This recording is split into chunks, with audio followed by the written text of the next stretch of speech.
Health plus programme 'ਚ ਤੁਹਾਡਾ ਸਭ ਦਾ ਸਵਾਗਤ ਹੈ। ਅੱਜ ਅਸੀਂ ਤੁਹਾਨੂੰ ਲੈ ਕੇ ਚੱਲ ਰਹੇ ਹਾਂ wealth care global commerce private limited, Amritsar road, near SBI bank, Moga, ਜਿਨ੍ਹਾਂ ਦਾ ਮੰਨਣਾ ਹੈ ਵੀ ਕੇਅਰ ਫॉर ਯੋਰ ਫੈਮਿਲੀ।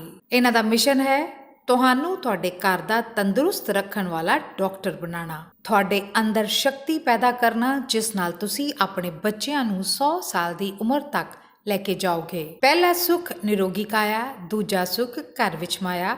ਇਹ ਮੰਨਣਾ ਹੈ ਡਾਕਟਰ ਵਰਿੰਦਰ ਸਿੰਘ ਭੁੱਲਰ ਜੀ ਦਾ, ਜਿਨ੍ਹਾਂ ਨਾਲ ਅੱਜ ਅਸੀਂ ਤੁਹਾਡੀ ਮੁਲਾਕਾਤ ਕਰਵਾਉਣ ਜਾ ਰਹੇ ਹਾਂ। Doctor Varinder Singh Bhullar wealth care global ਦੇ MD ਨੇ। ਇਹਨਾਂ ਨੇ ਦੱਸਿਆ ਕਿ ਵੈਲਥ ਕੇਅਰ ਗਲੋਬਲ ਦਾ ਮੇਨ ਮਕਸਦ ਲੋਕਾਂ ਨੂੰ ਤੰਦਰੁਸਤ ਬਣਾਉਣਾ ਹੈ। ਇਹਨਾਂ ਦਾ ਹੈੱਡ ਆਫਿਸ ਮੋਗਾ ਵਿਖੇ ਹੈ। ਇਹਨਾਂ ਦੀਆਂ ਬ੍ਰਾਂਚਿਸ ਕਪੂਰਥਲਾ, ਤਰਨਤਾਰਨ, ਫਿਰੋਜ਼ਪੁਰ, ਜਗਰਾਓਂ, ਫਰੀਦਕੋਟ ਤੇ ਸਿਰਸਾ ਵਿਖੇ ਵੀ ਹਨ। ਆਓ ਕਰਦੇ ਹਾਂ ਗੱਲਬਾਤ ਡਾਕਟਰ ਵਰਿੰਦਰ ਸਿੰਘ ਭੁੱਲਰ ਨਾਲ।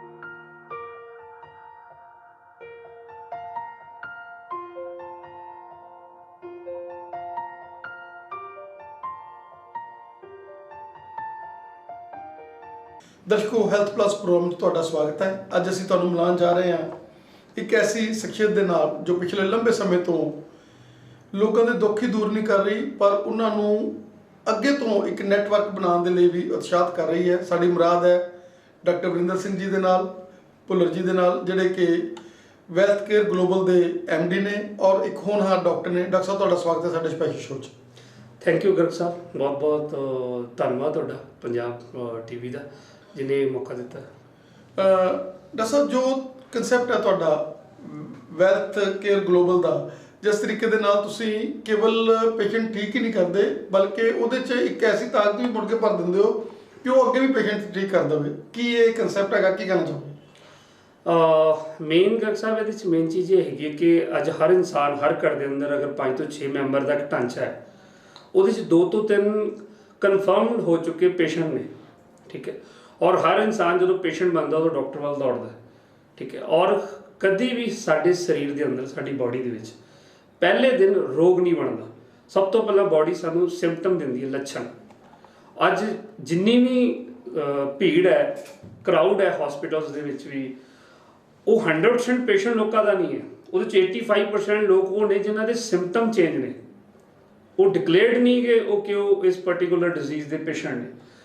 ਅਗਰ ਅਸੀਂ ਆਪਣੇ ਸਿੰਪਟਮ ਨੂੰ ਸਮਝਣ ਦੀ ਇੱਕ ਸਮਝ ਪੈਦਾ ਕਰ ਲਈਏ ਤਾਂ ਸਾਡੀ ਬਾਡੀ ਇੱਕ ਰੋਗੀ ਬਣਨ ਤੋਂ ਬਚ ਸਕਦੀ ਹੈ। ਤਾਂ ਉਸੇ ਕਨਸੈਪਟ ਨੂੰ ਲੈ ਕੇ ਵੈਲਥ ਕੇਅਰ ਪਰਿਵਾਰ ਨੇ ਇੱਕ ਐਜੂਕੇਸ਼ਨ ਸਿਸਟਮ ਅਸੀਂ ਤਿਆਰ ਕੀਤਾ, ਦਾ ਇੰਸਟੀਟਿਊਟ ਫॉर ਵੈਲਬੀਇੰਗ ਦੇ ਨਾਮ ਦੇ ਉੱਤੇ, ਜਿਹਦੇ ਅੰਦਰ ਅਸੀਂ ਲੋਕਾਂ ਨੂੰ ਜਿੰਨੀਆਂ ਵੀ ਨੈਚੁਰਲ ਸਾਇੰਸਸ ਨੇ ਉਹਦੇ ਬਾਰੇ ਪੜ੍ਹਾਉਂਦੇ ਹਾਂ। ਦੈਨ ਉਹਨਾਂ ਨੂੰ ਆਪਣੇ ਪਰਿਵਾਰ ਨੂੰ ਤੰਦਰੁਸਤ ਰੱਖਣ ਵਾਲਾ ਡਾਕਟਰ ਜਿਹਦੇ ਅੰਦਰ ਅਸੀਂ ਬਣਾਉਂਦੇ। ਔਰ ਜੋ ਵੀ ਇਨਸਾਨ ਉਸ ਕੋਰਸ ਨੂੰ ਲੈਂਦਾ ਸਾਡੇ ਤੋਂ, ਔਰ ਬੜਾ ਨੂੰ ਅਸੀਂ ਅਫੋਰਡੇਬਲ ਰੱਖਿਆ ਤਾਂ ਜੋ ਹਰ ਪਿੰਡ ਦਾ, ਹਰ ਨੋਰਮਲ ਤੋਂ ਨੋਰਮਲ ਪਰਿਵਾਰ ਜਿਹੜਾ ਕੋਈ 4 ਅੱਖਰ ਪੜ੍ਹ ਸਕਦਾ ਹੈ ਆਪਣੀ ਲੋਕਲ ਲੈਂਗੁਏਜ ਦੇ ਵਿੱਚ, ਅਸੀਂ ਉਸ ਸਾਰੇ ਸਿਲੇਬਸ ਨੂੰ ਰੱਖਿਆ। ਤਾਂ ਦੈਨ ਉਹ ਸਾਡੇ ਕੋਰਸਿਸ ਦੇ ਮੰਥ ਦੇ ਵਿੱਚ ਸਿਰਫ ਇੱਕ ਕਲਾਸ ਅਸੀਂ ਇਹਦੇ 'ਚ ਰੱਖੀ ਹੋਈ ਹੈ। ਤਾਂ ਅਗਰ ਮਹੀਨੇ 'ਚ ਇੱਕ ਦਿਨ ਵੀ ਕੱਢਦਾ, ਸਭ ਤੋਂ ਪਹਿਲਾ ਐਡਵਾਂਟੇਜ ਉਹਨੂੰ ਤੇ ਉਹਦੇ ਪਰਿਵਾਰ ਨੂੰ ਇਹ ਮਿਲੇਗਾ ਕਿ ਇੱਕ ਦਿਨ ਇਸ ਤਰ੍ਹਾਂ ਦਾ ਆਏਗਾ ਕਿ ਉਹ ਵਾਰ-ਵਾਰ ਬਿਮਾਰ ਹੋਣਾ ਤੇ ਬਿਮਾਰ ਹੋਣ ਤੋਂ ਬਾਅਦ ਡਾਕਟਰ ਕੋਲ ਜਾਣ ਵਾਲਾ ਜਿਹੜਾ ਸਰਕਲ ਆਉਂਦਾ, ਉਹ ਆਪਣੇ ਆਪ ਹੀ ਉਹ ਸੋਲਵ ਹੋ ਜਾਏਗਾ। ਮਤਲਬ ਆਪਣੇ ਪਰਿਵਾਰ ਨੂੰ ਤੰਦਰੁਸਤ ਰੱਖਣ ਵਾਲਾ ਉਹ ਡਾਕਟਰ ਖੁਦ ਬਣੇਗਾ। ਭੁੱਲਰ ਜੀ, ਬੜੀ ਸ਼ਾਨਦਾਰ ਤੁਸੀਂ ਗੱਲ ਕਹੀ ਕਿ ਜੋ ਲੋਕ ਸਾਡੇ ਨਾਲ ਜੁੜੇ ਨੇ ਉਹ ਮਿੱਟੀ ਦੇ ਨਾਲ ਜੁੜੇ ਹੋਣਗੇ, ਉਹਨਾਂ ਦੇ ਮਿੱਟੀ ਦੇ ਘੜੇ ਜਿਹੜੇ ਹੈਗੇ ਆ ਹੋਣਗੇ, ਔਰ ਉਹ ਪਾਣੀ ਜਿਹੜਾ ਹੈਗਾ ਉਹ ਫਰਿੱਜਾਂ ਦਾ ਨਹੀਂ ਬਲਕਿ ਮਿੱਟੀ ਦੇ ਘੜਿਆਂ ਦਾ ਪੀਣਗੇ, ਔਰ ਉਹਨਾਂ ਦੀ ਤਾਕਤ ਜਿਹੜੇ ਲੈਵਲ ਹੈਗੇ ਆ, ਉਹ ਅੱਧੀ ਬਿਮਾਰੀ ਜਿਹੜੀ ਹੈਗੀ ਆ ਉਹ ਘੜੇ ਦੇ ਪਾਣੀ ਦੇ ਨਾਲ ਹੀ ਠੀਕ ਹੋ ਜੂਗੀ। ਉਹਦੇ ਬਾਰੇ ਕੀ ਕਹਿਣਾ ਚਾਹੋ? ਦੇਖੋ ਸਰ, ਕੁਦਰਤ ਨੇ ਬਹੁਤ ਅੱਛੀ ਇੱਕ ਫਿਲਾਸਫੀ ਹੈ ਨੇਚਰੋਪੈਥੀ ਦੀ ਕਿ ਕੁਦਰਤ ਨੇ ਸਾਨੂੰ ਕੁਦਰਤੀ ਨਿਯਮ ਤੇ ਕੁਦਰਤੀ ਸਾਇੰਸ ਵਿੱਚ ਪੈਦਾ ਕੀਤਾ ਹੈ। ਔਰ ਅਗਰ ਅਸੀਂ ਤੰਦਰੁਸਤ ਰਹਿਣਾ ਚਾਹੁੰਦੇ ਹਾਂ ਤਾਂ ਸਾਨੂੰ ਕੁਦਰਤੀ ਨਿਯਮਾਂ ਨੂੰ ਫੋਲੋ ਕਰਨਾ ਪਏਗਾ। ਜਿਸ ਤਰ੍ਹਾਂ ਆਪਾਂ ਕਿਸੇ ਵੀ ਕੰਟਰੀ 'ਚ ਮੂਵ ਕਰਦੇ ਹਾਂ ਨਾ, ਤਾਂ ਉੱਥੋਂ ਦੇ ਨਿਯਮ ਪਹਿਲਾਂ ਅਸੀਂ ਫੋਲੋ ਕਰਦੇ ਹਾਂ, ਪਹਿਲਾਂ ਹੀ ਉਹਦੇ ਬਾਰੇ ਜਾਣਕਾਰੀ ਲੈਂਦੇ ਹਾਂ। ਲੇਕਿਨ ਇਸ ਪਲੈਨਟ ਦੇ ਉੱਪਰ, ਪੂਰੇ ਵਾਯੂਮੰਡਲ, ਪੂਰੇ ਬ੍ਰਹਿਮੰਡ ਦੇ ਅੰਦਰ ਪਰਮੇਸ਼ਰ ਨੇ ਸਾਨੂੰ ਇੱਕ ਅੱਛਾ ਹੈਂਡਸਮ, ਬੜਾ ਖੂਬਸੂਰਤ ਪਲੈਨਟ ਦਿੱਤਾ ਜਿੱਥੇ ਇਨਸਾਨ ਦੇ ਅਨੁਕੂਲ ਹੈ ਔਰ ਇਨਸਾਨ ਆਪਣੀ ਜ਼ਿੰਦਗੀ ਨੂੰ ਲੰਬੇ ਟਾਈਮ ਲਈ ਇੱਥੇ ਡਿਜ਼ਾਈਨ ਕਰ ਸਕਦਾ। ਤੇ ਇਸ ਪਲੈਨਟ ਦੇ ਉੱਤੇ ਰਹਿਣ ਲਈ ਵੀ ਉਹਨੇ ਕੁਝ ਨਿਯਮ ਨਿਰਧਾਰਿਤ ਕੀਤੇ ਸੀ, ਜਿਨ੍ਹਾਂ ਨੂੰ ਅਸੀਂ ਆਪਣੀ ਬਦਲਦੀ ਹੋਈ ਜੀਵਨ ਸ਼ੈਲੀ ਦੇ ਨਾਲ ਨਾਲ ਬਦਲਣ ਦੀ ਕੋਸ਼ਿਸ਼ ਕੀਤੀ। ਹਾਂ, ਇਨਸਾਨ ਤਰੱਕੀ ਕਰ ਗਿਆ, ਠੀਕ ਹੈ, 21st ਸੈਂਚੁਰੀ ਤੋਂ ਗਾਂ 31st ਸੈਂਚੁਰੀ ਵੀ ਆਏਗੀ, 41st ਵੀ ਆਏਗੀ, 51st ਵੀ ਆਏਗੀ, ਲੇਕਿਨ ਇਨਸਾਨ ਦੇ ਉੱਤੇ, ਕਿਉਂਕਿ ਇੱਕ ਕੁਦਰਤੀ ਵਰਕਸ਼ਾਪ 'ਚ ਬਣਿਆ ਹੋਇਆ ਜੀਵ ਹੈ, ਨਾ ਕਿ ਦੁਨਿਆਵੀ ਵਰਕਸ਼ਾਪ 'ਚ ਬਣਿਆ ਹੋਇਆ ਜੀਵ ਹੈ। ਤਾਂ ਕੁਦਰਤੀ ਵਰਕਸ਼ਾਪ 'ਚ ਬਣੇ ਹੋਏ ਜੀਵ ਨੂੰ ਕੁਦਰਤੀ ਨਿਯਮ ਫੋਲੋ ਕਰਨੇ ਹੀ ਪੈਣਗੇ। ਜਿੰਨੀ ਮਰਜ਼ੀ ਤਰੱਕੀ ਕਰ ਜੇ ਇਨਸਾਨ, ਜਿੰਨੀ ਮਰਜ਼ੀ ਤਰੱਕੀ ਕਰ ਜੇ ਵਿਗਿਆਨ, ਉਹ ਦੁਨਿਆਵੀ ਵਿਗਿਆਨ ਹੈ, ਉਹ ਦੁਨੀਆ ਨੂੰ ਚੇਂਜ ਕਰ ਸਕਦੀ, ਲੇਕਿਨ ਹਿਊਮਨ ਬਾਡੀ ਇੱਕ ਕੁਦਰਤੀ ਵਰਕਸ਼ਾਪ 'ਚ ਬਣਿਆ ਹੋਇਆ ਇੱਕ ਸਰੀਰ ਹੈ, ਜਿਹਨੂੰ ਜਿੰਦਾ ਰੱਖਣ ਲਈ ਤੇ ਲੰਬੀ ਉਮਰ ਲਈ ਤਿਆਰ ਕਰਨ ਲਈ ਸਾਨੂੰ ਕੁਦਰਤੀ ਨਿਯਮ ਨੂੰ ਫੋਲੋ ਕਰਨਾ ਪਏਗਾ। ਸੋ ਇਹ ਸਾਰੀਆਂ ਚੀਜ਼ਾਂ ਅਸੀਂ ਕੁਦਰਤੀ ਨਿਯਮ ਹੀ ਲੋਕਾਂ ਨੂੰ ਪੜ੍ਹਾਉਂਦੇ ਹਾਂ ਔਰ ਲੋਕ ਉਹਨੂੰ ਫੋਲੋ ਕਰਦੇ ਨੇ। ਬਹੁਤ ਸਾਰੇ ਸਰੀਰ ਦੇ ਵਿਗੜੇ ਹੋਏ ਸਿੰਪਟਮ, ਲੱਛਣ, ਉਹ ਉਹਨਾਂ ਨਿਯਮ ਨੂੰ ਫੋਲੋ ਕਰਕੇ ਹੀ ਠੀਕ ਕਰ ਜਾਂਦੇ ਨੇ। ਦੱਸੋ, ਅਸੀਂ ਮੰਨੀਏ ਕਿ ਇਹ ਇੱਕ ਡਬਲ ਨਹੀਂ ਬਲਕਿ ਟ੍ਰਿਪਲ ਸਾਇੰਸ ਆ, ਜਿਹਦੇ 'ਚ ਇੱਕ ਤਾਂ ਤੁਸੀਂ ਉਹਨੂੰ ਹਰੇਕ ਤਰ੍ਹਾਂ ਦੀ ਮੈਡੀਕਲ ਸਾਇੰਸ, ਚਾਹੇ ਆਪਾਂ ਇਲੈਕਟ੍ਰੋ ਹੋਮੋਪੈਥੀ ਲੈ ਲਈਏ, ਚਾਹੇ ਨੈਚੁਰੋਪੈਥੀ ਲੈ ਲਈਏ, ਆਯੁਰਵੇਦ ਲੈ ਲਈਏ, ਕਿ ਤੁਸੀਂ ਇੱਕ ਤਾਂ ਉਹਦਾ ਕੰਬੀਨੇਸ਼ਨ ਜਿਹੜਾ ਹੈਗਾ ਉਹਨਾਂ ਲੋਕਾਂ ਨੂੰ ਅਟੈਚ ਕਰ ਲੈਂਦੇ ਹੋ, ਔਰ ਸੈਕੰਡਲੀ ਉਹਨੂੰ ਨਾਲ ਪ੍ਰਕਿਰਤੀ ਦੇ ਨਾਲ ਜੋੜਨਾ, ਨਾਲ ਜਿੱਦਾਂ ਮਿੱਟੀ ਦੀਆਂ ਚੀਜ਼ਾਂ ਜਿਹੜੀਆਂ ਹੈਗੀਆਂ ਔਰ ਹੋਰ ਜਿਹੜੀਆਂ ਹੈਗੀਆਂ ਉਹਦੀ ਲਾਈਫ ਦੇ ਵਿੱਚ ਚੀਜ਼ਾਂ ਚੇਂਜ ਕਰਕੇ ਕਿ ਇੱਕ ਐਸਾ ਨੈਟਵਰਕ ਬਣਾ ਦਿੰਦੇ ਹੋ ਕਿ ਉਹ ਡਾਕਟਰ ਵੀ ਬਣ ਜੂਗਾ, ਨੈਚੁਰੋਪੈਥੀ ਵਾਲਾ ਵੀ ਬਣ ਜੂਗਾ, ਇਲੈਕਟ੍ਰੋ ਹੋਮੋਪੈਥੀ ਵਾਲਾ ਵੀ ਬਣ ਜੂਗਾ, ਮਤਲਬ ਉਹਦੇ 'ਚ ਹਰੇਕ ਗੁਣ 'ਚ ਭਰ ਦੋਗੇ। ਸਾਡੇ ਸਰ 3 ਤਰ੍ਹਾਂ ਦੇ ਮਿਸ਼ਨ ਨੇ ਜਿਹਦੇ ਉੱਤੇ ਅਸੀਂ ਫੋਕਸ ਕਰਦੇ, ਹਰ ਪਰਿਵਾਰ ਨੂੰ ਅਸੀਂ ਉਸ ਮਿਸ਼ਨ ਨਾਲ ਜੋੜਨ ਦੀ ਕੋਸ਼ਿਸ਼ ਕਰ ਰਹੇ ਹਾਂ। ਮੈਂ ਥੋੜਾ ਬਰੀਫ ਕਰਦਾ ਤਾਂ ਕਾਫੀ ਕੁਝ ਤੁਹਾਡਾ ਜਿਹੜਾ ਕੁਐਸਚਨ ਹੈ ਉਹਦੇ 'ਚ ਆਨਸਰ ਆ ਜਾਏਗਾ। ਸਾਡਾ ਸਭ ਤੋਂ ਪਹਿਲਾ ਮਿਸ਼ਨ ਹੈ ਕਿ ਅਸੀਂ ਹਰ ਪਰਿਵਾਰ ਨੂੰ ਦੇ ਇੱਕ ਮੈਂਬਰ, ਚਾਹੇ 2 ਮੈਂਬਰ, ਜਿੰਨੇ ਵੀ ਵਲੰਟੀਅਰਲੀ ਮੈਂਬਰ ਜੁੜ ਸਕਦੇ ਨੇ ਇੱਕ ਪਰਿਵਾਰ ਦੇ ਵਿੱਚੋਂ, ਉਹਨਾਂ ਨੂੰ ਆਪਣੇ ਪਰਿਵਾਰ ਨੂੰ ਤੰਦਰੁਸਤ ਰੱਖਣ ਵਾਲਾ ਡਾਕਟਰ ਬਣਾਉਣਾ। ਦੂਸਰਾ ਮਿਸ਼ਨ ਹੈ ਕਿ ਉਹਨਾਂ ਦੇ ਅੰਦਰ ਉਹ ਉਦਮ ਔਰ ਉਹ ਸ਼ਕਤੀ ਪੈਦਾ ਕਰਨਾ ਜਿਹਦੇ ਸਹਾਰੇ ਉਹ ਆਪਣੀ ਪਲੱਸ ਆਪਣੇ ਬੱਚਿਆਂ ਦੀ ਐਂਡ ਆਉਣ ਵਾਲੀ ਜਨਰੇਸ਼ਨ ਦੀ ਉਮਰ ਨੂੰ 100 ਸਾਲ ਤੱਕ ਲੈ ਕੇ ਜਾਣਗੇ। ਅਸੀਂ ਨਹੀਂ ਕਹਿ ਰਹੇ ਕਿ ਅਸੀਂ ਲੈ ਕੇ ਜਾਵਾਂਗੇ, ਉਹ ਉਦਮ ਕਰਨਗੇ, ਲੈ ਕੇ ਜਾਣਗੇ, ਅਸੀਂ ਸਪੋਰਟ ਕਰਾਂਗੇ, ਐਜ਼ ਏ ਗਾਈਡਰ ਉਹਨਾਂ ਨੂੰ ਗਾਈਡ ਕਰਾਂਗੇ, ਠੀਕ ਹੈ। ਅਸੀਂ ਰੈਫਰੈਂਸ ਦੇਵਾਂਗੇ ਉਹਨਾਂ ਨੂੰ ਕਿ ਕਿਸ ਤਰ੍ਹਾਂ ਤੁਸੀਂ ਆਪਣੀ ਲਾਈਫ ਨੂੰ ਡਿਜ਼ਾਈਨ ਕਰ ਸਕਦੇ ਹੋ, ਕਿ ਪੈਦਾ ਹੋਏ ਬੱਚੇ ਤੋਂ ਲੈ ਕੇ ਬਜ਼ੁਰਗ ਅਵਸਥਾ ਦੇ ਵਿੱਚ, ਕਿਉਂਕਿ ਸਾਡੀ ਬਾਡੀ ਦਾ ਅਕੋਰਡਿੰਗ ਟੂ ਏਜ ਹਰ ਢਾਂਚਾ ਚੇਂਜ ਹੋ ਜਾਂਦਾ ਹੈ। ਪੈਦਾ ਹੋਏ ਬੱਚੇ ਤੋਂ ਲੈ ਕੇ 3 ਸਾਲ ਦਾ ਢਾਂਚਾ ਜੀਵਨ ਦਾ ਹੋਰ ਹੈ, 3 ਤੋਂ ਲੈ ਕੇ 13 ਸਾਲ ਦਾ ਹੋਰ ਹੈ, 13 ਸਾਲ ਦੇ ਬੱਚਾ ਟੀਨੇਜਰ ਹੋ ਜਾਂਦਾ, 13 ਤੋਂ 23 ਤੱਕ ਦਾ ਹੋਰ ਹੈ, 23 ਤੋਂ 33 ਦਾ ਹੋਰ ਹੈ, ਕਿਉਂਕਿ 30 ਸਾਲ ਤੋਂ ਬਾਅਦ ਸਾਡੀ ਬਾਡੀ 'ਚ ਕੈਲਸ਼ੀਅਮ ਰਿਡਿਊਸ ਹੋਣ ਲੱਗ ਪੈਂਦਾ। ਸਾਡੀ ਬਾਡੀ ਦੇ ਬਹੁਤ ਸਾਰੇ ਆਰਗਨ ਆਪਣਾ ਜਿਹੜਾ ਕਿ ਵਰਕ ਹੈ ਬਹੁਤ ਸਲੋ ਕਰ ਜਾਂਦੇ ਨੇ, ਈਵਨ ਉਹ ਡਿਪੈਂਡ ਹੋ ਜਾਂਦੇ ਨੇ ਕਿ ਜਿਹੜਾ ਇਸ ਸਰੀਰ ਨੂੰ ਚਲਾਉਣ ਵਾਲਾ ਚਾਲਕ ਹੈ ਉਹ ਥੋੜ੍ਹੀ ਜਿਹੀ ਸੋਝੀ ਰੱਖੇ, ਬੁੱਧੀ ਰੱਖੇ, ਜਿਹਦੇ ਨਾਲ ਉਹ ਇਸ ਸਰੀਰ ਦੀ ਹੱਡੀ ਵੀ ਬਚਾ ਕੇ ਰੱਖੇ। ਕਿਉਂਕਿ ਜੇ ਅਸੀਂ ਲੰਬੀ ਉਮਰ ਦੀ ਗੱਲ ਕਰ ਰਹੇ ਹਾਂ ਤਾਂ ਲੰਬੀ ਉਮਰ ਦੇ ਲਈ ਸਭ ਤੋਂ ਪਹਿਲੀ ਜਿਹੜੀ ਬੁਨਿਆਦ ਹੈ ਉਹ ਹੈ ਹੱਡੀ। ਜੇ ਅਸੀਂ 100 ਸਾਲ ਦੀ ਗੱਲ ਕਰ ਰਹੇ ਹਾਂ ਤਾਂ 100 ਸਾਲ ਦਾ ਉਮਰ ਨੂੰ ਤੁਸੀਂ ਤਾਂ ਹੀ ਭੋਗ ਪਾਓਗੇ ਜੇ ਸਾਡੇ ਸਰੀਰ ਕੋਲ ਹੱਡੀ ਹੋਈ। ਜੇ ਹੱਡੀ ਖੁਰ ਗਈ ਹੈ ਤਾਂ 100 ਸਾਲ ਦੀ ਉਮਰ ਨਰਕ ਬਣ ਜਾਏਗੀ ਉਸ ਟਾਈਮ 'ਤੇ। ਸੋ ਸਾਰੇ ਬੇਸ ਨੂੰ ਅਸੀਂ ਬੜੇ ਤਰਕ ਦੇ ਨਾਲ ਔਰ ਪੂਰੇ ਦੇ ਪੂਰੇ ਬੇਸ ਨੂੰ ਓਬਜ਼ਰਵ ਕਰਕੇ ਅਸੀਂ ਲੋਕਾਂ ਨੂੰ ਇਹਦੇ ਬਾਰੇ ਪੜ੍ਹਾਉਣ ਦੀ ਕੋਸ਼ਿਸ਼ ਕਰ ਰਹੇ ਹਾਂ, ਜਿਹਦਾ ਸਾਨੂੰ ਬਹੁਤ ਪੋਜ਼ੀਟਿਵ ਜਿਹੜਾ ਕਿ ਇੰਪੈਕਟ ਲੋਕਾਂ ਦੇ ਉੱਤੇ ਪਿਆ। ਬਹੁਤ ਸਾਰੇ ਪਰਿਵਾਰਾਂ ਨੇ ਆਪਣੇ ਜੀਵਨ ਨੂੰ ਬਦਲਿਆ ਔਰ ਮਿਰੇਕਲ ਹੁੰਦੇ ਅਸੀਂ ਦੇਖੇ ਇਹਦੇ ਵਿੱਚ। ਸਟੱਡੀ ਦੇ ਨਾਲ ਆਪਾਂ ਗੱਲ ਕਰ ਲਈਏ, ਐਜ਼ ਏ ਡਾਕਟਰ ਤੁਸੀਂ ਐਜ਼ ਏ ਡਾਕਟਰ ਕੀ ਸੇਵਾਵਾਂ ਦੇ ਰਹੇ ਹੋ? ਜਿਸ ਤਰੀਕੇ ਦੇ ਨਾਲ ਅੱਜ ਜਿਹੜਾ ਹਾਲਾਤ ਹੈ, ਜਿਸ ਤਰੀਕੇ ਦੇ ਨਾਲ ਪਹਿਲਾਂ ਇਮਿਊਨਿਟੀ ਦੀ ਆਪਾਂ ਗੱਲ ਕਰ ਲਈਏ, ਕਰੋਨਾ ਦਾ ਐਪੀਡੈਮਿਕ ਹੈਗਾ ਔਰ ਜੋ ਲੋਕ ਵੀ ਇਸ ਸਾਇੰਸ ਦੇ ਨਾਲ, ਨੈਚੁਰੋਪੈਥੀ ਦੇ ਨਾਲ, ਇਲੈਕਟ੍ਰੋ ਹੋਮਿਓਪੈਥੀ ਦੇ ਨਾਲ ਜਾਂ ਹੋਰ ਸਾਇੰਸਿਸ ਦੇ ਨਾਲ ਜੁੜੇ ਹੋਏ ਨੇ, ਉਹਨਾਂ ਦੇ ਵਿੱਚ ਇਮਿਊਨਿਟੀ ਜਿਹੜੀ ਹੈਗੀ ਆ ਉਹ ਇਨਕਰੀਜ਼ ਰਹਿੰਦੀ ਹੈਗੀ ਆ ਔਰ ਤੁਸੀਂ ਉਹਦੇ 'ਤੇ ਵੀ ਵਰਕ ਕਰਦੇ ਹੋ। ਫਸਟ ਔਰ ਸੈਕੰਡ ਆਪਾਂ ਲਾਈਫ ਸਟਾਈਲ ਡਿਜ਼ੀਜ਼ ਦੀ ਗੱਲ ਕਰਾਂਗੇ, ਕੀ ਕਹਿਣਾ ਚਾਹੋਗੇ?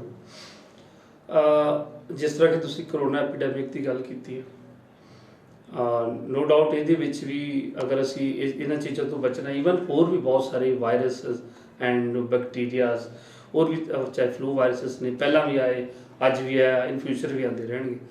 ਮਸਲਾ ਇਹ ਨਹੀਂ ਹੈਗਾ ਕਿ ਅਸੀਂ ਇਹਨਾਂ ਵਾਇਰਸਸ ਤੋਂ ਬਚਣਾ। ਮੇਨ ਚੀਜ਼ ਹੈਗੀ ਹੈ ਕਿ ਅਸੀਂ ਆਪਣੀ ਇਮਿਊਨਿਟੀ ਨੂੰ ਜਿਹੜਾ ਕਿ ਉਹ ਬਣਾ ਕੇ ਰੱਖਣਾ ਪਏਗਾ, ਤਾਂ ਜੋ ਕਿਉਂਕਿ ਪਰਮੇਸ਼ਰ ਨੇ ਸਰੀਰ ਦੇ ਅੰਦਰ ਬਹੁਤ ਤਾਕਤ ਬੜੀ ਸ਼ਕਤੀ ਦਿੱਤੀ ਹੈ, ਔਰ ਹਜ਼ਾਰਾਂ ਸਾਲ ਤੋਂ ਲੱਖਾਂ ਸਾਲ ਤੋਂ ਜਦੋਂ ਤੋਂ ਹਿਊਮਨ ਬੋਡੀ ਬਣੀ ਹੈ ਉਹਨੇ ਨਾਲ ਬਹੁਤ ਸਾਰੇ ਵਾਇਰਸਸ ਬੈਕਟੀਰੀਆ ਉਦੋਂ ਤੋਂ ਹੀ ਇਨਸਾਨ ਦੀ ਜ਼ਿੰਦਗੀ ਦਾ ਇੱਕ ਹਿੱਸਾ ਨੇ। ਤਾਂ ਆਪਾਂ ਵਾਇਰਸਸ ਬੈਕਟੀਰੀਆ ਨੂੰ ਖਤਮ ਨਹੀਂ ਕਰ ਸਕਦੇ, ਹਾਂ ਆਪਾਂ ਆਪਣੀ ਇਮਿਊਨਿਟੀ ਨੂੰ ਬਣਾ ਕੇ ਰੱਖ ਸਕਦੇ ਹਾਂ, ਜਿਹਦੇ ਨਾਲ ਸਾਡੀ ਬੋਡੀ ਇਹਨਾਂ ਨੂੰ ਆਪਣੀ ਅੰਦਰ ਸਟੋਰ ਕਰਨ ਤੋਂ ਰੋਕ ਸਕੇ। ਅਗਰ ਸਟੋਰ ਹੁੰਦੇ ਵੀ ਹੈ ਤਾਂ ਬੋਡੀ ਵਿਦਿਨ 24 ਆਵਰਸ ਜਾਂ 48 ਘੰਟੇ 'ਚ ਇਹਨੂੰ ਬਾਹਰ ਕੱਢ ਸਕੇ, ਡਿਟੌਕਸੀਫਾਈ ਕਰ ਸਕੇ, ਕਹਿਣ ਦਾ ਮਤਲਬ ਹੈਗਾ। ਸੋ ਉਹਦੇ ਲਈ ਸਭ ਤੋਂ ਇੰਪੋਰਟੈਂਟ ਚੀਜ਼ ਹੈਗੀ ਹੈ ਕਿ ਸਾਡੀ ਬੋਡੀ ਦੇ ਅੰਦਰ ਐਸਿਡਿਕ ਲੈਵਲ ਘੱਟ ਹੋਵੇ, ਆਕਸੀਜਨ ਦਾ ਲੈਵਲ ਬਣਿਆ ਰਹੇ, ਜਿਹਨੂੰ ਪੀਐਚ ਕਹਿੰਦੇ ਨੇ, ਪੋਟੈਂਸ਼ੀਅਮ ਆਫ ਹਾਈਡਰੋਜਨ, ਔਰ ਜਿਹੜਾ ਕਿ ਹੈਲਦੀ ਪੀਐਚ ਲੈਵਲ ਹੁੰਦਾ 7.365 ਹੈ। ਸਾਡੀ ਮਿੱਟੀ ਦਾ ਵੀ ਸੇਮ ਹੈ, ਸਾਡੀ ਬੋਡੀ ਦਾ ਵੀ ਸੇਮ ਹੈ, ਕਿਉਂਕਿ ਉਸੇ ਮਿੱਟੀ ਤੋਂ ਸਾਡਾ ਸਰੀਰ ਬਣਿਆ ਹੈਗਾ। ਸੋ ਸਾਨੂੰ ਇਹਨਾਂ ਕੁਝ ਟੈਕਨੀਕਲ ਚੀਜ਼ਾਂ ਦੀ, ਕੁਝ ਬੇਸਿਕ ਨੌਲੇਜ ਦੇ ਬਾਰੇ ਥੋੜ੍ਹਾ ਜਿਹਾ ਆਪਣੇ ਬ੍ਰੇਨ ਨੂੰ ਓਪਨ ਕਰਕੇ ਚੱਲਣਾ ਪਏਗਾ। ਉਹ ਸਮਾਂ ਗੁਜ਼ਰ ਗਿਆ ਜਦੋਂ ਅਗਰ ਸਾਨੂੰ ਨਹੀਂ ਵੀ ਕੁਝ ਖਾਣ ਦੀ ਅਕਲ ਸੀ, ਇਨਸਾਨ ਤਾਂ ਵੀ ਜਿੰਦਾ ਰਹਿ ਜਾਂਦਾ ਸੀ। ਅੱਜ ਦਾ ਸਮਾਂ ਗਿਆਨ ਤੇ ਵਿਗਿਆਨ ਦਾ ਯੁੱਗ ਹੈ, ਔਰ ਇਸ ਵਿਗਿਆਨ ਦੇ ਯੁੱਗ 'ਚ ਅਗਰ ਤੁਸੀਂ ਜਿੰਦਾ ਰਹਿਣ ਦਾ ਔਰ ਤੰਦਰੁਸਤ ਰਹਿਣ ਦਾ ਗਿਆਨ ਗੇਨ ਨਾ ਕੀਤਾ, ਨਾ ਵਧਾਇਆ, ਤਾਂ ਸਾਡਾ ਸਰੀਰ ਅਲੱਗ-ਅਲੱਗ ਤਰ੍ਹਾਂ ਦੇ ਐਕਸਪੈਰੀਮੈਂਟ ਦਾ ਸ਼ਿਕਾਰ ਹੋ ਜਾਏਗਾ। ਸੋ ਇਸ ਕਰਕੇ ਇੰਪੋਰਟੈਂਟ ਹੈ ਮੈਡੀਸਨ। ਅਸੀਂ ਜਦੋਂ ਬਿਮਾਰ ਹੁੰਦੇ ਅਸੀਂ ਮੈਡੀਸਨ ਵੱਲ ਦੌੜਦੇ ਹਾਂ, ਦਵਾਈ ਵੱਲ ਦੌੜਦੇ ਹਾਂ, ਲੇਕਿਨ ਅਗਰ ਅਸੀਂ ਦਵਾਈ ਤੋਂ ਪਹਿਲਾਂ ਗਿਆਨ ਦਾ ਹਿੱਸਾ ਬਣ ਜਾਈਏ ਤਾਂ ਸਾਡੇ ਸਰੀਰ ਨੂੰ ਕਦੀ ਵੀ ਦਵਾਈ ਦੀ ਜ਼ਰੂਰਤ ਨਹੀਂ ਪਏਗੀ। ਇਹਦੇ ਨਾਲ ਜਿਹੜੀਆਂ ਲਾਈਫ ਸਟਾਈਲ ਡਿਜ਼ੀਜ਼ ਆ, ਸ਼ੂਗਰ ਹੈ, ਬੀਪੀ ਹੈ, ਥਾਇਰਾਇਡ ਹੈ, ਜਿਨ੍ਹਾਂ ਦੇ ਲਈ ਆਪਾਂ ਨੂੰ ਸਾਰੀ ਜ਼ਿੰਦਗੀ ਮੈਡੀਸਨਸ ਖਾਣੀਆਂ ਪੈਂਦੀਆਂ, ਉਹਦੇ ਬਾਰੇ ਕੀ ਕਹਿਣਾ ਚਾਹੋਗੇ ਕਿ ਤੁਹਾਡੀ ਜਿਹੜੀ ਇਹ ਸਾਇੰਸ ਹੈਗੀ ਆ ਉਹਦੇ ਨਾਲ ਕਾਫੀ ਲੈਵਲ ਔਰ ਕਾਫੀ ਲੋਕ ਜਿਹੜੇ ਪੇਸ਼ੈਂਟਸ ਹੈਗੇ ਆ ਉਹਨਾਂ ਨੂੰ ਮਤਲਬ ਜਿਹੜਾ ਹੈਗਾ ਇੱਕ ਨਵੀਂ ਜ਼ਿੰਦਗੀ ਮਿਲ ਚੁੱਕੀ ਹੈ? ਜਿੰਨੀਆਂ ਵੀ ਜਿਸ ਤਰ੍ਹਾਂ ਕਿ ਡਾਇਬਟਿਕ ਪੇਸ਼ੈਂਟ ਨੇ, ਸ਼ੂਗਰ ਲਾਈਫ ਸਟਾਈਲ ਡਿਜ਼ੀਜ਼ ਹੈਗੀ ਹੈ, ਉਹਦੇ ਅੰਦਰ ਅਸੀਂ natural according to natural science first of all ਮੈਂ ਦਰਸ਼ਕਾਂ ਨੂੰ ਵੀ ਕਹਿਣਾ ਚਾਹੂੰਗਾ, ਮੈਂ ਕੋਈ ਮੈਡੀਸਨ ਨਹੀਂ ਤੁਹਾਨੂੰ ਦੱਸ ਰਿਹਾ, ਸਿਰਫ ਤੁਹਾਡੇ ਲਾਈਫ ਸਟਾਈਲ ਦੇ ਅੰਦਰ ਹਲਕਾ ਜਿਹਾ ਚੇਂਜ ਤੁਹਾਨੂੰ ਇਸ ਨਾਮੁਰਾਦ ਬਿਮਾਰੀ ਤੋਂ ਬਚਾਉਣ ਦੇ ਵਿੱਚ ਕਾਫੀ ਮਦਦ ਕਰੇਗਾ। ਕੁਝ ਇੱਕ ਦੋ ਚੀਜ਼ਾਂ ਨੇ ਅਗਰ ਜੇ ਤੁਸੀਂ ਫੋਲੋ ਕਰਦੇ ਹੋ, ਅਗਰ ਚਾਹੇ ਤੁਸੀਂ ਟਾਈਪ 1 ਡਾਇਬਟਿਕ ਪੇਸ਼ੈਂਟ ਹੋ, ਚਾਹੇ ਤੁਸੀਂ ਟਾਈਪ 2 ਡਾਇਬਟਿਕ ਪੇਸ਼ੈਂਟ ਹੋ, ਫਸਟ ਆਫ ਆਲ ਤੁਸੀਂ ਦੁੱਧ ਔਰ ਦੁੱਧ ਤੋਂ ਬਣੀਆਂ ਹੋਈਆਂ ਚੀਜ਼ਾਂ ਨੂੰ ਅਵੋਇਡ ਕਰੋ। ਫਸਟ 90 ਦਿਨ ਤੋਂ ਬਾਅਦ ਦਾ ਡਿਸੀਜਨ ਤੁਹਾਡਾ ਖੁਦ ਦਾ ਹੋਏਗਾ। ਸੋ ਇਸੇ ਤਰ੍ਹਾਂ ਸੈਕਿੰਡਲੀ ਜਿਹੜੇ ਥਾਇਰਾਇਡ ਦੇ ਪੇਸ਼ੈਂਟ ਨੇ, ਥਾਇਰਾਇਡ ਦੇ ਪੇਸ਼ੈਂਟ ਲਈ ਫਸਟ ਆਫ ਆਲ ਹੈਗਾ ਕਿ ਜਿਹੜਾ ਚਟਾਨੀ ਨਮਕ ਹੈ ਉਹਦਾ ਸੇਵਨ ਤੁਸੀਂ ਆਪਣੇ ਫੂਡ ਦੇ ਵਿੱਚ ਵਧਾਓ। ਜਿਹੜਾ ਜਿਹਨੂੰ ਪਿੰਕ ਰੌਕ ਸਾਲਟ ਕਹਿੰਦੇ, ਜਿਹਨੂੰ ਸੇਂਦਾ ਨਮਕ ਵੀ ਆਪਾਂ ਕਹਿੰਦੇ ਹੈਗੇ, ਤਾਂ ਜੋ ਸਾਡੇ ਕਿਉਂਕਿ ਥਾਇਰਾਇਡ ਦਾ ਬਹੁਤ ਵੱਡਾ ਰੋਲ ਆ। ਜਿਹੜੇ ਅਸੀਂ ਕੈਲਸ਼ੀਅਮ ਸੋਰਸ ਲੈਂਦੇ ਹਾਂ ਵਾਇਆ ਫੂਡ, ਉਸ ਕੈਲਸ਼ੀਅਮ ਨੂੰ ਜਿਹੜੀ ਹੱਡੀ ਬਣਾਉਣ ਦਾ ਕੰਮ ਹੋਣਾ ਵਾ ਉਹ ਵਾਇਆ ਥਾਇਰਾਇਡ ਹੋਣਾ। ਥਾਇਰਾਇਡ ਨੇ ਹੀ ਉਹਨੂੰ ਬੋਨ ਸੈਲ 'ਚ ਕਨਵਰਟ ਕਰਨਾ ਹੁੰਦਾ। ਥਾਇਰਾਇਡ ਆਪਣਾ ਇੱਕ ਗਲੈਂਡ ਹੈ ਔਰ ਜਿਹਨੇ ਉਹਨੂੰ ਕੈਲਸ਼ੀਅਮ ਨੂੰ ਹੱਡੀ ਦੀ ਸੈੱਲ ਦੇ ਵਿੱਚ ਕਨਵਰਟ ਕਰਨਾ ਹੁੰਦਾ। ਸੋ ਵਾਇਆ ਫੂਡ ਵੀ ਇਹਦੇ ਵਿੱਚ ਅਸੀਂ ਹੈਲਪ ਲੈ ਸਕਦੇ ਹਾਂ। ਇਸ ਤੋਂ ਇਲਾਵਾ ਮਿਲਟ ਥੈਰੇਪੀ ਅਸੀਂ ਦਿੰਦੇ ਹੈਗੇ ਹਾਂ।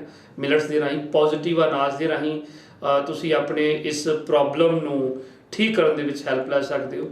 ਔਰ ਤੀਸਰੇ ਨੰਬਰ 'ਤੇ ਇਲੈਕਟ੍ਰੋ ਹੋਮੋਪੈਥੀ ਜਿਹੜੀਆਂ ਰੈਮਡੀਜ਼ ਨੇ ਉਹਦੇ ਰਾਹੀਂ ਵੀ ਅਸੀਂ ਬਹੁਤ ਅੱਛੇ ਰਿਜ਼ਲਟ ਲੈ ਚੁੱਕੇ ਹਾਂ ਔਰ ਇਹਨਾਂ ਨੂੰ ਵੀ ਤੁਸੀਂ ਅਜਮਾ ਸਕਦੇ ਹੋ। ਇਲੈਕਟ੍ਰੋ ਹੋਮੋਪੈਥੀ ਬਾਰੇ ਮੈਂ ਥੋੜ੍ਹਾ ਜਿਹਾ ਦੱਸ ਦਿਆਂ।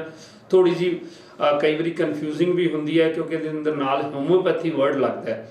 ਤਾਂ ਇਲੈਕਟ੍ਰੋ ਹੋਮੋਪੈਥੀ ਦਾ ਮੇਨ ਮਤਲਬ, ਕਿਉਂਕਿ homeopathy is alcohol based remedies ਹੁੰਦੀਆਂ ਨੇ, ਇਲੈਕਟ੍ਰੋ ਹੋਮੋਪੈਥੀ ਇਹ 100% ਪਲਾਂਟਸ ਓਰੀਐਂਟਡ ਰੈਮਡੀਜ਼ ਨੇ, ਜਿਹਦੇ ਅੰਦਰ ਜਿੰਦਾ ਪਲਾਂਟਸ ਨੂੰ 4 ਤੋਂ 6 ਘੰਟੇ ਦੇ ਅੰਦਰ ਯੂਜ਼ ਕਰਕੇ ਉਹਦੇ ਪੂਰੇ ਦੇ ਪੂਰੇ ਜੋ ਕੁਦਰਤ ਨੇ ਉਹਦੇ ਅੰਦਰ ਤੱਤ ਦਿੱਤੇ ਨੇ ਉਹਨਾਂ ਨੂੰ ਯੂਜ਼ ਕਰਕੇ ਰੈਮਡੀਜ਼ ਤਿਆਰ ਕੀਤੀਆਂ ਜਾਂਦੀਆਂ ਨੇ ਔਰ ਇਹਦੇ ਬਹੁਤ ਅੱਛੇ ਔਰ ਮਿਰੇਕਲ ਰਿਜ਼ਲਟ ਨੇ ਇਲੈਕਟ੍ਰੋ ਰੈਮਡੀਜ਼ ਦੇ।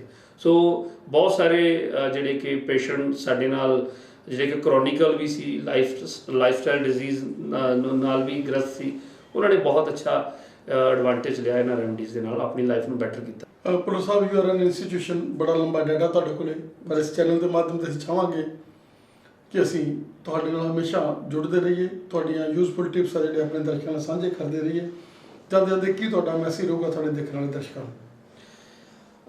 ਮੇਰਾ ਮੈਸੇਜ ਇਹੀ ਰਹੇਗਾ ਕਿ ਅਗਰ ਅਸੀਂ 21ਵੀਂ ਸਦੀ ਦੇ ਅੰਦਰ ਆਪਣੀ ਲਾਈਫ ਨੂੰ ਬੈਟਰ ਬਣਾਉਣਾ ਹੈ, ਆਪਣੇ ਬੱਚਿਆਂ ਨੂੰ ਲੰਬੀ ਉਮਰ ਲਈ ਤਿਆਰ ਕਰਨਾ ਹੈ, ਤਾਂ ਸਭ ਤੋਂ ਪਹਿਲਾ ਜਿਹੜਾ ਉਪਰਾਲਾ ਹੈ ਆਪਣੇ ਬੱਚਿਆਂ ਨੂੰ ਲੰਬੀ ਉਮਰ ਤੱਕ ਲੈ ਕੇ ਜਾਣ ਦਾ, ਉਹ ਕਿਸੇ ਸਰਕਾਰ ਦਾ ਨਹੀਂ, ਉਹ ਕਿਸੇ ਡਾਕਟਰ ਦਾ ਨਹੀਂ, ਉਹ ਪੇਰੈਂਟਸ ਦਾ ਹੋਏਗਾ। ਸੋ ਪੇਰੈਂਟਸ ਨੂੰ ਇਸ ਗਿਆਨ ਦੇ ਯੁੱਗ ਦੇ ਵਿੱਚ ਬੇਸਿਕ ਗਿਆਨ ਨਾਲ ਜੁੜਨਾ ਪਏਗਾ ਕਿ ਤੁਸੀਂ ਆਪਣੇ ਬੱਚੇ ਨੂੰ 100 ਸਾਲ ਦੀ ਉਮਰ ਤੱਕ ਕਿਵੇਂ ਲੈ ਕੇ ਜਾਓਗੇ, ਕਿਉਂਕਿ ਦੁਨੀਆ ਦਾ ਕੋਈ ਵੀ ਡਾਕਟਰ ਤੁਹਾਡੇ ਅੰਦਰੋਂ, ਤੁਹਾਡੇ ਪਰਿਵਾਰ 'ਚੋਂ ਉਨਾ ਟਾਈਮ ਬਿਮਾਰੀ ਖਤਮ ਨਹੀਂ ਕਰ ਸਕਦਾ ਜਿੰਨਾ ਟਾਈਮ ਤੁਸੀਂ ਖੁਦ ਉਸ ਬਿਮਾਰੀ ਨੂੰ ਖਤਮ ਕਰਨ ਲਈ ਤਿਆਰ ਨਾ ਹੋਵੋ। ਔਰ ਸਾਡੇ ਜਿਹੜੇ ਇੰਸਟੀਟਿਊਟ ਨੇ, ਦਾ ਇੰਸਟੀਟਿਊਟ ਫॉर ਵੈਲਬੀਇੰਗ, ਤੁਸੀਂ ਉਹਦਾ ਹਿੱਸਾ ਬਣ ਸਕਦੇ ਹੋ। ਐਂਡ ਓਵਰਆਲ ਪੰਜਾਬ ਦੇ ਅੰਦਰ ਸਾਡੇ ਅਲੱਗ-ਅਲੱਗ ਜਗ੍ਹਾ ਦੇ ਉੱਪਰ ਵੈਲਨੈਸ ਜਿਹੜੇ ਐਜੂਕੇਸ਼ਨ ਸੈਂਟਰ ਓਪਨ ਨੇ, ਔਰ ਤੁਸੀਂ ਜਿਹੜੇ ਵੀ ਏਰੀਆ ਨੂੰ ਬਿਲੋਂਗ ਕਰਦੇ ਹੋ, ਨੀਚੇ ਨੰਬਰ ਔਰ ਪੱਟੀ ਦੇ ਵਿੱਚ ਨੰਬਰ ਚੱਲ ਰਹੇ ਹੋਣਗੇ, ਤੁਸੀਂ ਉਸ ਏਰੀਏ ਦੇ ਵੈਲਨੈਸ ਐਜੂਕੇਸ਼ਨ ਸੈਂਟਰ ਨੂੰ ਕੰਟੈਕਟ ਕਰ ਸਕਦੇ ਹੋ। ਤੁਹਾਡੇ ਪਰਿਵਾਰ ਦੇ ਅੰਦਰ ਜ਼ਰੂਰੀ ਨਹੀਂ ਕਿ ਜਿਹਨੂੰ ਤੁਸੀਂ ਬਿਮਾਰੀ ਸਮਝ ਰਹੇ ਹੋ ਉਹ ਬਿਮਾਰੀ ਹੋਏਗੀ, ਉਹ ਤੁਹਾਡੇ ਸਰੀਰ ਦਾ ਵਿਗੜਿਆ ਹੋਇਆ ਲੱਛਣ ਵੀ ਹੋ ਸਕਦਾ ਹੈ। ਅਗਰ ਲੱਛਣ ਹੈ ਤਾਂ ਤੁਸੀਂ ਸਾਡੇ ਐਜੂਕੇਸ਼ਨ ਸੈਂਟਰ ਦਾ ਹਿੱਸਾ ਬਣੋ, ਆਪਣੇ ਵਿਗੜੇ ਹੋਏ ਲੱਛਣ ਦਾ ਕਾਰਨ ਸਮਝੋ ਔਰ ਆਪਣੇ ਆਪ ਨੂੰ ਐਜੂਕੇਟ ਕਰਕੇ ਉਹਨੂੰ ਦੁਬਾਰਾ ਵਿਗੜਨ ਤੋਂ ਰੋਕ ਸਕੋ, ਤਾਂ ਜੋ ਤੁਹਾਨੂੰ ਸਰੀਰ ਤੁਹਾਡਾ ਇੱਕ ਰੋਗ ਜਾਂ ਰੋਗੀ ਦੀ ਅਵਸਥਾ 'ਚ ਨਾ ਜਾਵੇ। ਔਰ ਤੁਸੀਂ ਪਰਮੇਸ਼ਰ ਦੇ ਦਿੱਤੇ ਇਸ ਗੋਡ ਗਿਫਟਡ ਬਾਡੀ ਨੂੰ ਜਿਵੇਂ ਪਰਮੇਸ਼ਰ ਨੇ ਮਾਂ ਦੇ ਗਰਭ 'ਚੋਂ ਸਾਨੂੰ ਕੰਪਲੀਟ ਦਿੱਤਾ ਹੈ, ਉਸੇ ਤਰ੍ਹਾਂ ਲਟਾਉਣ ਦੇ ਵਿੱਚ ਅਸੀਂ ਕਾਮਯਾਬ ਹੋਈਏ। Thank you sir. ਡਾਕਟਰ ਸਾਹਿਬ ਤੁਹਾਡਾ ਬਹੁਤ ਬਹੁਤ ਧੰਨਵਾਦ। ਔਰ ਅਸੀਂ ਚਾਹਾਂਗੇ ਕਿ ਇਸ ਚੈਨਲ ਦੇ ਮਾਧਿਅਮ ਤੇ ਤੁਹਾਡੇ ਵਰਗੇ ਗਾਂਹ ਵਧੂ ਨੌਜਵਾਨ, ਜਿੱਦਾਂ ਤੁਸੀਂ ਖੁਦ ਹੀ ਠੀਕ ਨਹੀਂ ਹੋ ਰਹੇ ਲੇਕਿਨ ਜਿਸ ਤਰੀਕੇ ਨਾਲ ਇੱਕ ਫੌਜ ਬਣਾ ਰਹੇ ਹੋ, ਇੱਕ ਨਈ ਜਿਹੜੀ ਹੈਗੀ ਆ ਪੀੜ ਪਾ ਰਹੇ ਹੋ ਪੰਜਾਬ ਦੇ ਵਿੱਚ, ਕਿਉਂਕਿ ਪੰਜਾਬ ਬੜੇ ਉਦਾਸ, ਬਹੁਤ ਹੀ ਮਾੜੇ ਮਾਹੌਲ ਦੇ ਵਿੱਚੋਂ ਨਿਕਲ ਰਿਹਾ ਸਾਡਾ ਪੰਜਾਬ। ਔਰ ਇੱਥੋਂ ਦੇ ਨੌਜਵਾਨਾਂ ਨੂੰ ਜਿਹੜੀ ਤੁਸੀਂ ਜ਼ਿੰਦਗੀ ਦੇ ਰਹੇ ਹੋ, ਤੁਹਾਡਾ ਸਾਨੂੰ ਸਮਾਂ ਦੇਣ ਦੇ ਲਈ ਬਹੁਤ ਬਹੁਤ ਧੰਨਵਾਦ। Thank you Punjab plus TV ਦਾ, ਜਿਨ੍ਹਾਂ ਨੇ ਉਪਰਾਲਾ ਕੀਤਾ, ਸਮਾਂ ਕੱਢਿਆ ਔਰ ਸਾਡੇ ਇਸ ਉਦਮ ਨੂੰ ਆਪਣੇ ਦਰਸ਼ਕਾਂ ਦੇ ਨਾਲ ਸ਼ੇਅਰ ਕੀਤਾ। ਧੰਨਵਾਦ ਸਾਰਿਆਂ ਦਾ।